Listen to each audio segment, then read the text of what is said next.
When you are completely confused, your life totally out of control, you've got problems that you can't find solutions to, or you don't find any options that sit quite right with you, or you are stuck in a rut and you don't know what to do next, the best thing to do is to create distance between you and the problem. That's it. Thanks guys, until next time.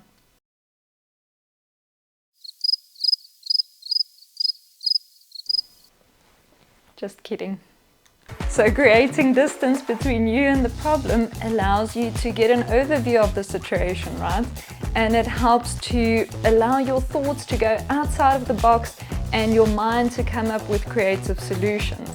Now the question is, how do you do that? So when it's something outside of you, it's easy, right? You physically move, you literally take a step back and you gain a broader view and a wider perspective. So for example, if your nose is pressed against a door, you won't be able to see the handle. However, if you just take a step back, you have a broader vision, you can quickly see it and you can open the door. Straightforward, right? Where it becomes a little trickier though, is if the block is mental. How do you mentally step back and gain an overview? It's actually quite simple. Let's get into it. Hello tribe, and welcome back to another episode of the Empower Yourself with MLG podcast. This is episode number 26 and I'm your host Mandy, and I'm here for you every Tuesday to help you live an empowered life. In my family, we love building puzzles. Like my mom, my sister and I can sit for hours building and chatting. It's like the ultimate bonding experience, and we usually end up with a bottle of wine and very deep conversations, but that's besides the point now. So what we usually do is that everyone has their seat and we start on our own sections, right? And we usually make quite quick progress. So everyone's zoned in, they're doing their thing. And then after like 1 to 2 hours, it starts to slow down. Okay, we kind of not making the same level of progress that we did in the beginning.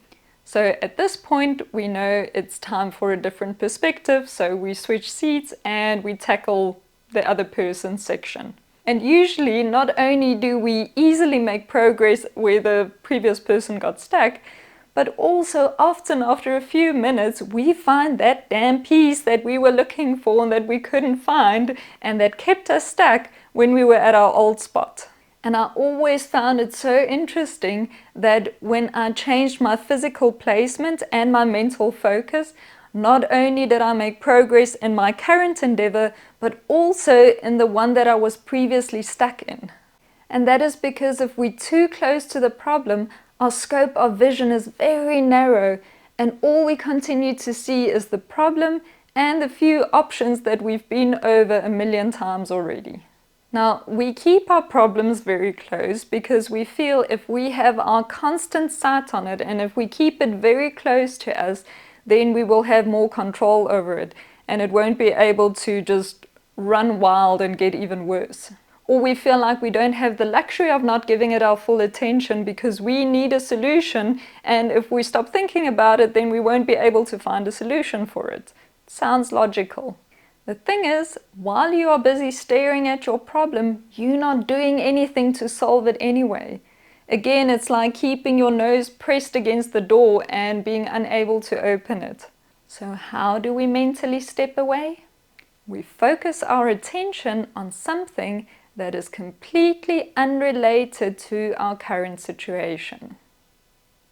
And what you want to shift your focus to is onto something that is simple, easy to implement, won't require elaborate planning, something you can jump into immediately, and also something that will show you relatively quick progress and results. Now, for me, the easiest and most effective thing to focus on is physical training.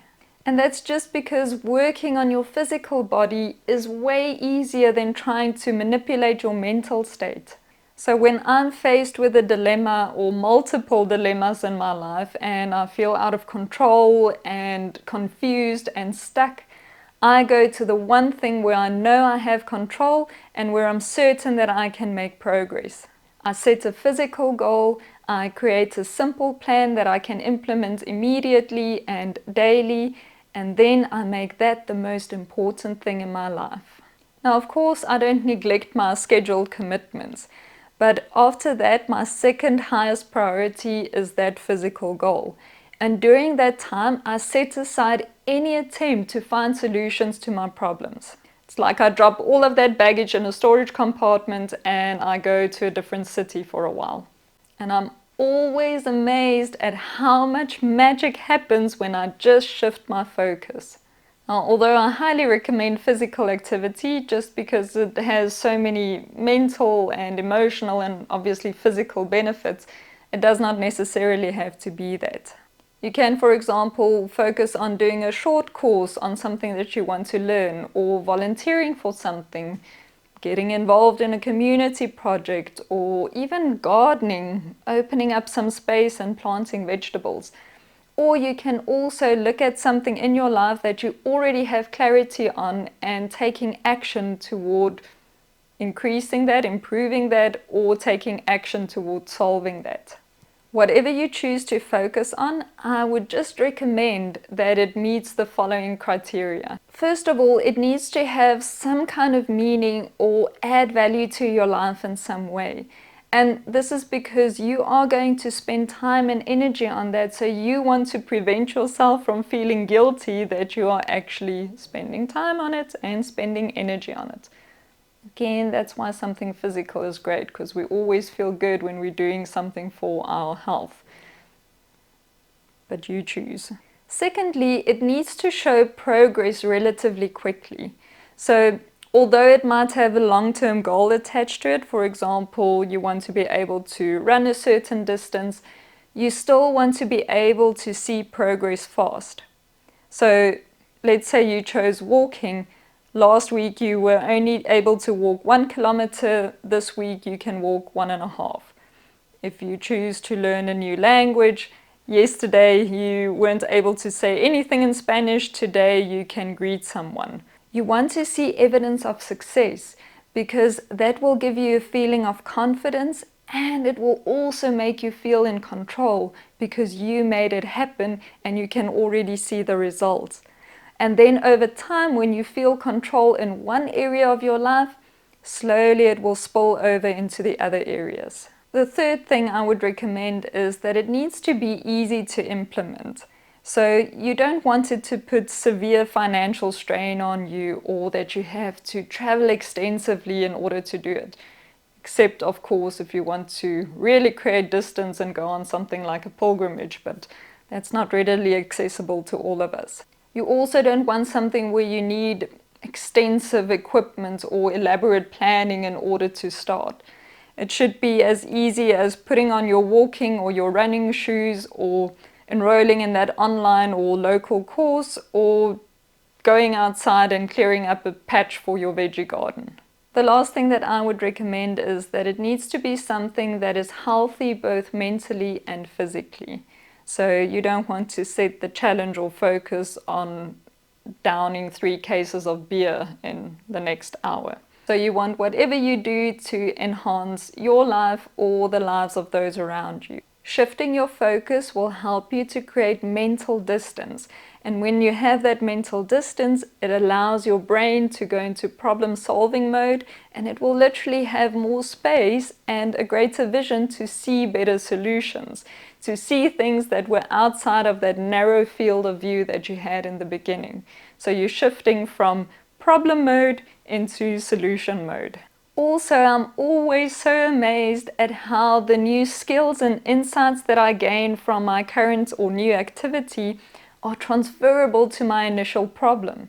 A principle or mindset or solution in one area is often exactly what was missing in another area. It's almost like it's giving you a whole different range of solutions, and even if it doesn't exactly fit that problem, you can find creative ways of adjusting it and applying it so it works. So this method of deeply immersing yourself into something that is completely unrelated to your issue is really helpful when it comes to quite deeply embedded or long-term issues.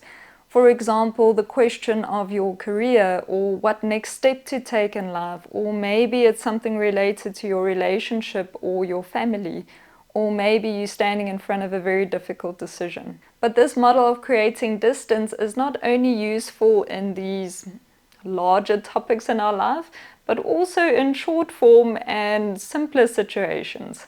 So for example, when I have a creative block, I remove myself out of the closed or four walls of my office and I go and sit in front of a lake.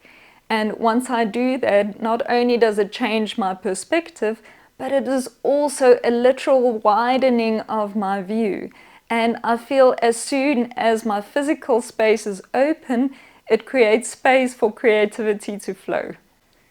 Now, I don't really enjoy cooking at all, but I have heard that if you do enjoy it, it can also be very soothing on the mind, and that is because you are completely immersed in the process again. In that moment when you are chopping, whatever you're chopping, you completely focus on not cutting your finger, or your attention is on the timer so that you don't burn your food, or you look at the pot so that the water doesn't boil over. So that's also a really good activity where you can immerse yourself into it and take your focus off the problem that you're facing for a short moment. Going for a 5-minute walk changes your environment and your focus. Taking a shower is cleansing and refreshing, not only physically but also mentally. Doing breath exercises like this one helps to shift your focus again and helps to calm your nervous system. Working from a coffee shop helps to break the engulfing silence of your office and helps to tone down the loud voices of your thoughts. When you have been sitting with and struggling with a problem at work for a long time, just drop it for a moment, focus on something else and complete that, and then come back to that problem. I used to do this when I did graphic design. So whenever I noticed that I was starting to make a complete mess of this design, I would stop, move away, take a break for a couple of hours, maybe even leave it till the next day. And usually, actually always when I returned to the screen, I could immediately see what was off and then I was able to adjust it. So, in conclusion, if you want to get unstuck or find a solution, remove yourself from the situation and create distance by either changing your environment or shifting your focus onto something completely unrelated. And just as a quick recap, when you are shifting your focus, let it be towards something that has meaning or adds value to your life, that shows signs of progress pretty quickly, that is easy to implement and is healthy both mentally and physically. Or at the very least, let it not be harmful physically. That's it from me for today. I hope you found this episode helpful. Thank you so much for hanging out with me again. I really enjoyed it as always, and I really honor you for being on this road of growth and personal development. It's not always an easy one. Stay tuned for the bloopers coming up. Have yourself a beautiful rest of your day or evening. And as always, remember to live an empowered life. I'll catch you in the next one. This is going well. Oh, we'll be done in a jiffy. Our scope of field.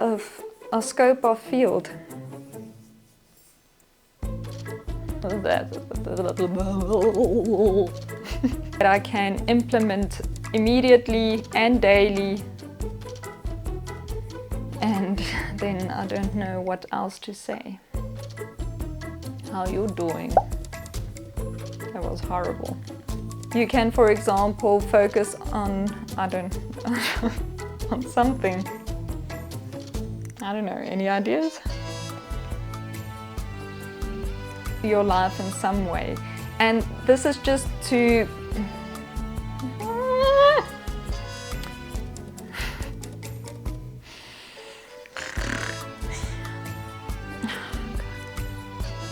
I need to have my hair done 2 days. 2 days. Feels like 2 years.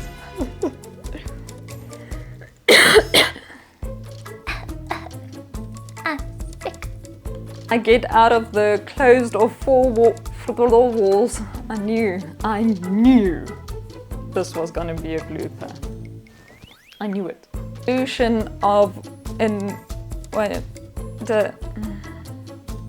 But I have heard that if you do enjoy it, it can vary. It's like be very. Guys, we're creating a new whole dictionary here. Stay tuned.